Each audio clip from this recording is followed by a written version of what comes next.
J'espère que vous allez bien, j'espère que vous vous portez bien. Salam alaikum. Le 7 et 9 janvier dernier, je dis bien le 7 et 9 janvier dernier, nous avions diffusé deux émissions importantes sur le cas de Mehdi Zar, directeur de campagne d'Abdelmajid Tebboune, à Paris, dans la région parisienne, lors de la campagne électorale pour les élections présidentielles anticipées du 7 septembre 2024. Dans ces deux émissions, nous avions expliqué les tenants et les aboutissants de notre rencontre, moi, que j'ai rencontré personnellement, Mehdi Zar à Paris. Et comment ce personnage nous avait menti, nous avait manipulé et nous avait dévoilé une autre facette de son personnage, une facette qu'il avait cachée, dissimulée soigneusement aux autorités algériennes, puisqu'aujourd'hui il est devenu l'un des plus grands défenseurs du régime Tebboune, l'un de ses lobbyistes les plus importants, notamment ici en France, à l'étranger, alors que quand nous l'avions rencontré en 2023, il nous avait été présenté par Xavier Driancourt, l'ancien ambassadeur de France à Alger, qui est l'un des plus grands pourfendeurs du régime algérien et l'un des plus critiques, considéré même par le régime algérien comme un ennemi déclaré, un ennemi juré du régime algérien. Et quand nous l'avions rencontré en 2023, M. Mehdi Zar avait une opinion extrêmement hostile contre Abdelmajid Tebboune. Il voulait même, et contre l'ensemble des dirigeants algériens, puisqu'il nous avait fait part de ses ambitions pour devenir lui-même président de la République, et pour lui-même, il avait l'objectif de candidater à l'élection présidentielle.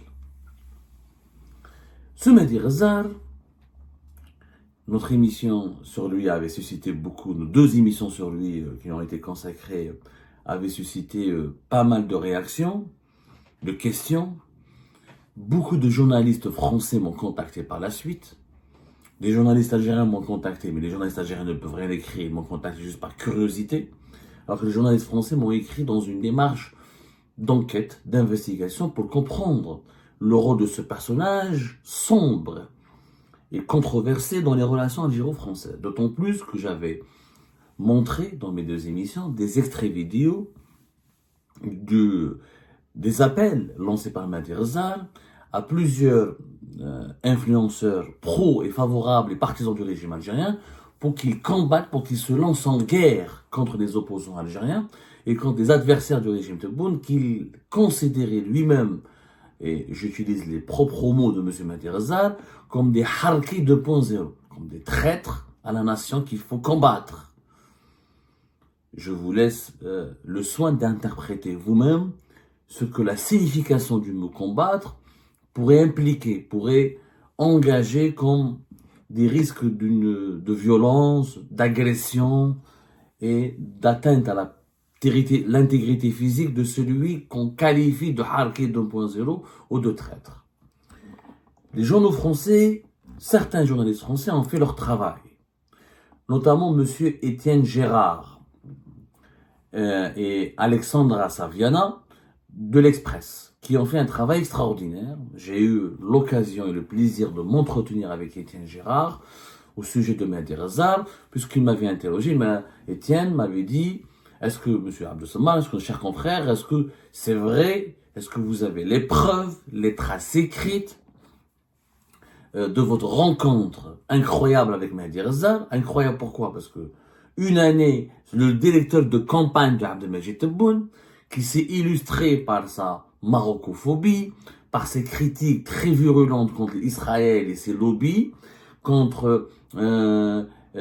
qui s'est distingué aujourd'hui depuis l'été 2024, et se distingue par un militantisme extrêmement brutal en faveur de Abdelmajid Tebboune et une certaine vénération. Mehdi Zar, quand on l'entend parler, il vénère la doctrine du régime actuel. Il adhère à tout ce que Tebboune fait et dit. Alors qu'une année auparavant, lorsqu'il m'a rencontré avec Xavier Driancourt, il était hostile à Abdelmajid Tebboune, à son régime. Il voulait lui-même devenir président de la République. Il se targuait d'être l'ami des lobbies israéliens et d'être l'ami plusieurs dirigeants français très influents, et d'être un homme occidentalisé, très ouvert, favorable à la modernité, favorable à la paix, favorable à l'ouverture d'esprit, favorable à la tolérance, et favorable à des échanges, à des partenariats harmonieux avec quelques puissances occidentales qui sont aujourd'hui diabolisées dans la doctrine officielle du régime Tebboune. Donc on a l'impression que c'est un serpent qui a changé de peau. Et Étienne Gérard a voulu comprendre le rôle actuel de Mehdi Reza et son emplacement sur l'échiquier géopolitique.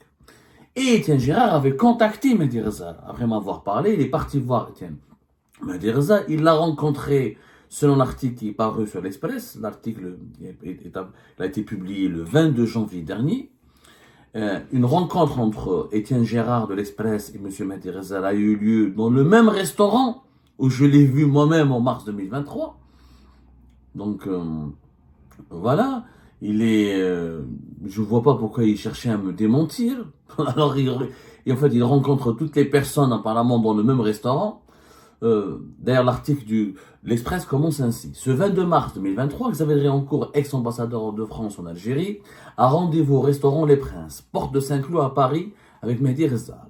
Chroniqueur au grande gueule de RMC a demandé de le voir, raconte le diplomate. Selon son récit, il lui assure être un anti-système, un anti-Tebboune. Le président algérien est vouloir se présenter à l'élection présidentielle de 2024. Pour cela, il sollicite les conseils de Driancourt, lui demande s'il pourrait lui faire rencontrer des opposants en France. Le 9 mai 2023, nouvelle entrevue en France, cette fois-ci en présence du journaliste Abdou Samar, figure de l'opposition, condamné à mort en Algérie. Malgré les témoignages de ces deux convives auprès de l'Express et des traces écrites de ces rendez-vous, parce que moi j'ai remis les traces écrites, Étienne Gérard, je lui ai dit, si tu ne me crois pas, voici les traces écrites, Étienne. Voilà la trace et la preuve de mon rendez-vous avec Mehdi Reza. Xavier Driancourt a confirmé cela en remettant des traces écrites et des échanges qu'il a eus, certainement, avec Mehdi Reza. C'est pour ça que Étienne Gérard parle de traces écrites. Il parle de nos échanges entre moi et Xavier Driancourt et Mehdi Reza. Mehdi Reza nie toujours jusqu'à aujourd'hui nous avoir rencontrés. Moi, Driancourt, c'est quand même fou pour quelqu'un qui veut devenir président de la République. Il est dans le mensonge. Et après, il enchaîne, Étienne Gérard, il parle de leurs enquêtes. Et là, il y a des détails très troublants, mais franchement, très très troublants. Moi, ça me choque, franchement. Je ne sais pas. J'allais juste vous dire que Mehdi Reza a rencontré Étienne Gérard dans le même restaurant Les Princes, dans le même endroit où il m'avait rencontré moi et Xavier Driancourt en mai 2023. Mais c'est pas grave, juste le mensonge, il y a des personnes qui savent pas mentir. Même pour manipuler, mentir, des fois il faut faire preuve d'une certaine lucidité, d'une certaine intelligence, d'un certain savoir-faire. Il ne l'a pas, M. Reza. C'est pas grave. Ce qui me choque, moi, c'est pas qu'il démente de me rencontrer. J'imagine qu'il est dans une situation très inconfortable. Parce que Tebboune, là, il est en train de découvrir que son directeur de campagne à Paris lui a menti, l'a manipulé, il lui avait caché certains aspects très sombres et très sulfureux de son parcours et de son passé. J'imagine que pour Mehdi Reza, c'est très dangereux pour lui. Maintenant, c'est le régime algérien fait une enquête sur lui. J'imagine que ça va se faire. Que s'il découvre qu'il était vraiment, qu'il avait des incointances avec Xavier Driancourt, et qu'il m'avait rencontré, qu'il m'avait raconté ce qu'il m'avait raconté, et que si l'enquête confirme tout cela, Mehdi Reza serait dans des sales draps. Parce que là, il y a deux hypothèses. Ou Mehdi Reza est un agent double, il travaille pour l'Algérie et des partis anti-Algérie, ou c'est un manipulateur, menteur, et qui a des ambitions et des objectifs très sombres, et des objectifs très occultes, c'est-à-dire il veut pénétrer le pouvoir algérien, il est en train de dire et de raconter, de faire ce que le pouvoir actuel, le pouvoir Tebboune a envie d'entendre et de voir, pour ensuite arriver à un certain stade de pouvoir et d'influence, et pour ensuite imposer ou appliquer sa feuille de route. Une feuille de route qui ne semble pas être la même que celle du régime Tebboune, puisque Mehdi Reza est issu de milieux et de fréquentations qui sont l'exact contraire des valeurs et des orientations politiques du régime Tebboune. Xavier Driancourt, Patrick Drahi, les lobbies israéliens en France, certains dirigeants français et très proches, même bien introduits au sein de la droite. Mehdi Ghezal, c'est pas vraiment l'incarnation des valeurs ou des principes défendus supposément dans son discours et dans sa doctrine et dans sa gouvernance de l'Algérie par Abdelmajid Tebboune. Mais ce qui est inquiétant, c'est pas cette histoire bizarre de Mehdi Ghezal qui dément m'avoir rencontré moi et en cours alors qu'il rencontre Étienne Gérard dans le même restaurant où on s'est rencontrés.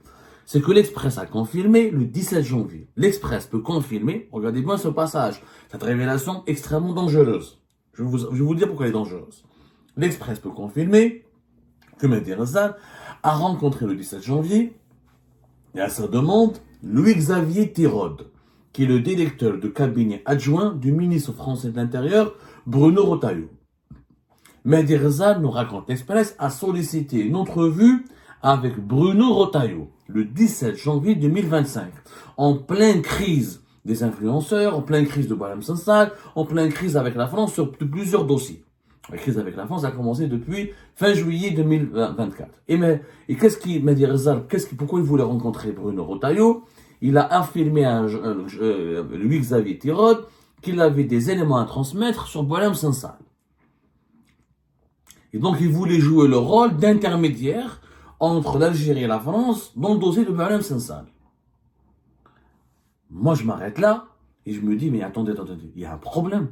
Qui a demandé, qui a missionné Mehdi Ghezal d'aller voir Bruno Retailleau? Officiellement, Bruno Retailleau est considéré par le régime algérien comme un personnage infréquentable, dangereux, ennemi de l'Algérie. L'Algérie, le 11 janvier 2025, a publié par le ministère des Affaires étrangères, par le biais du ministère algérien des Affaires étrangères, dans la diplomatie algérienne, une réaction, une riposte contre les attaques de Bruno Retailleau, en assimilant Bruno Retailleau, sans le citer, à cette extrême droite nostalgique de l'Algérie française, qui fait de la désinformation, qui fait de la propagande et qui veut juste salir l'image de l'Algérie, qui veut juste torpiller l'Algérie et nuire à l'Algérie. C'était le 11 janvier 2025. Vous pouvez aller voir le communiqué du ministère des Affaires étrangères algérien. Encore une fois. C'est très simple, tout est traçable, tout est par écrit. Et le 17 janvier, Mehdi Ghezal veut rencontrer Bruno Retailleau, il demande et rencontre son directeur. Et pourquoi il est parti voir le Jean-Louis-Xavier Tirode? Parce que Louis-Xavier Tirode, c'est l'ami, il est présenté, la presse française le dit, le Figaro l'a dit aujourd'hui, c'est un secret de polichinelle, monsieur Louis-Xavier Tirode est un ami au recteur de la Grande Mosquée de Paris, Shamseddine Hafez. Donc, c'est visiblement, d'après là, on voit le puzzle.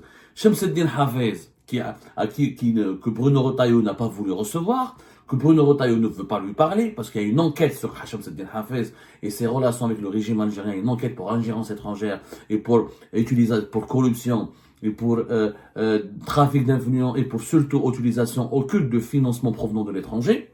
Donc, il n'y a pas de contact entre le recteur de la Grande Mosquée de Paris et le ministère de l'Intérieur français. Donc, on a essayé de rétablir le contact en utilisant Mehdi Ghezal. Sauf que Mehdi Ghezal prétend détenir des informations et des éléments à transmettre sur Boualem Sansal. Visible, c'est-à-dire qu'il voulait négocier avec Bruno Retailleau dans le dossier de Boualem Sansal. Il part voir Bruno Retailleau, il part pas voir le ministre des Affaires étrangères. Bruno Retailleau, avec lequel l'Algérie a un conflit, puisque c'est Bruno Retailleau qui avait lancé l'opération des arrestations des influenceurs algériens. C'est Bruno Retailleau qui a demandé une enquête et ses services sont en train d'enquêter sur la Grande Mosquée de Paris. Et la DGSI en France, la Direction Générale de la Sécurité Intérieure, relève du ministère de l'Intérieur en France.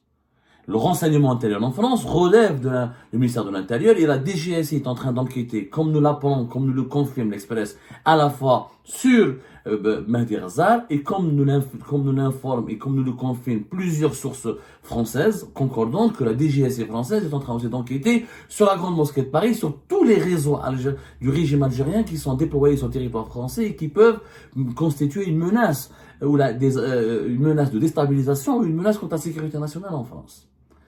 Donc, il y a quelqu'un qui a envoyé Mehdi Ghezal pour parler avec Bruno Retailleau.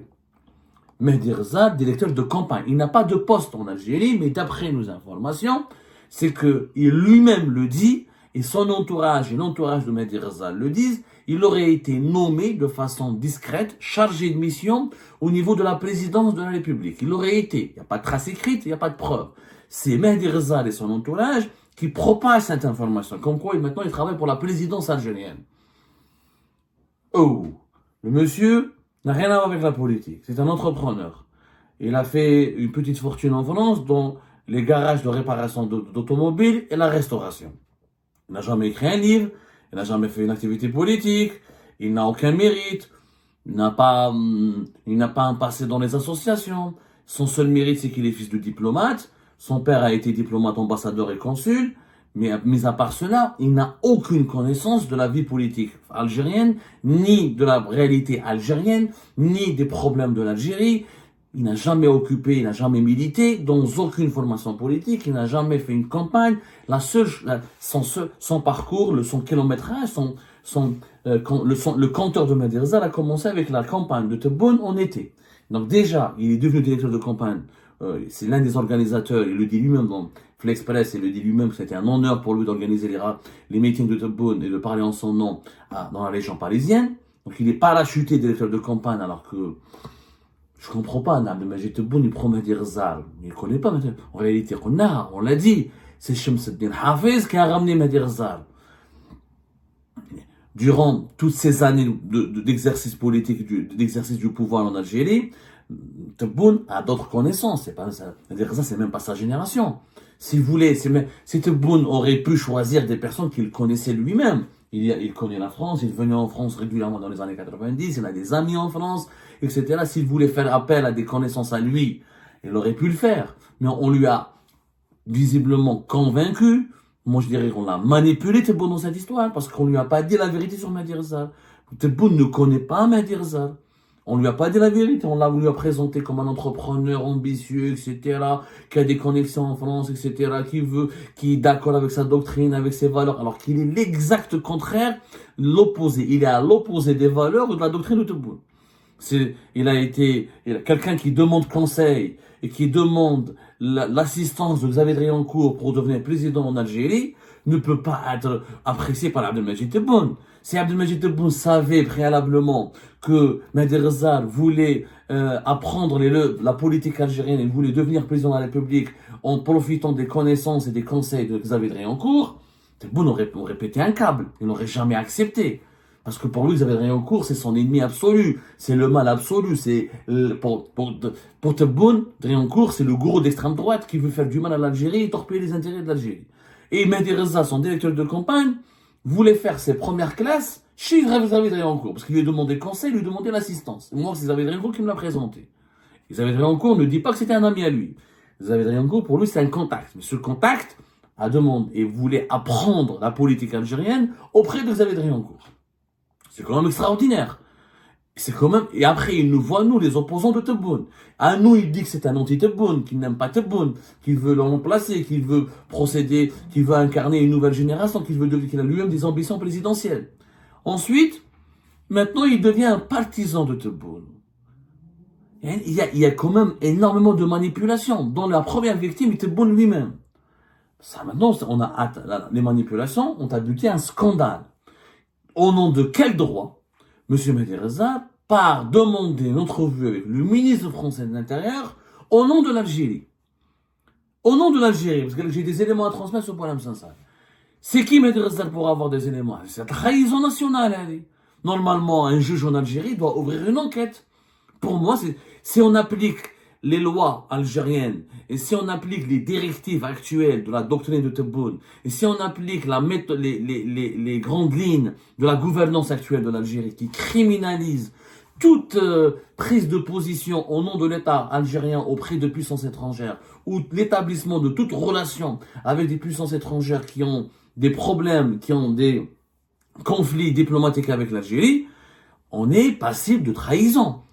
Faut dire la vérité. C'est quelqu'un qui n'a pas de poste. S'il est conseiller à la présidence, moi j'aimerais bien voir le document qui le démontre. C'est les chargés de mission. Il est chroniqueur télévisé à la télé, directeur de campagne de Tebboune, mais la campagne elle s'est terminée. Il demande un rendez-vous avec Bruno Retailleau pour lui parler de Poilem Sansal. Il veut négocier avec Bruno Retailleau.